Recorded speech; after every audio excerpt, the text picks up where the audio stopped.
Thank you, Representative. Representative King. Thank you, Mr. Chair. In the 2009 session, which was my first session here, I brought a bill before this committee, the Earned Income Tax Credit bill. I didn't really know what I was doing.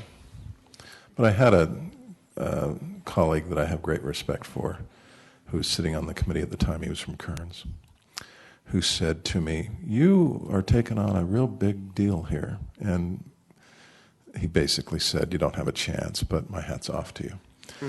and I appreciate that, and I have great respect for this colleague who is appearing before us. And I think the difference between 2009 and now, if I may be so bold as to conjecture about this, is it's become more and more evident what a threat, what a growing threat it is to us in this room, to everyone in this room, to everyone in this state. These growing levels of income and wealth inequality are. We've got a real threat to our way of life in the United States. From my perspective, everybody identifies threats, but I think one of the tremendous threats to our social and economic fabric is this gap that has grown tremendously in the last 30 years between the haves and the have-nots. And more troubling, and I say this because I'm thinking of what Senator Lee said on our floor yesterday when he was talking about concern about decreasing levels of mobility. The real problem is not the gap, because I think that to focus on that and that alone causes people to think that the 99% are attacking the 1%. It's not that. I think if you had great levels of mobility, people wouldn't care so much. But what you see is this cycle of entrapment in intergenerational poverty that Senator Reed's been working on, which is a very worthy endeavor, and it's becoming more and more difficult for people to move within, not from the 99% to the 1%. I don't know that that's any worthy ideal, but it is a worthy ideal to be able to think that you and your children and your grandchildren can move up economically in a meaningful way, and I don't really see that. So you turn that off. He did. Thank you. We got plenty of time.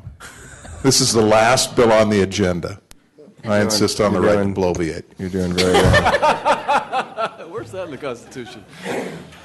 It's not in the Constitution. It's a rule of the committee. I think the chair will help me on this, won't you? When you golf with Bramble, you play Senate rules. This is Brian's rules.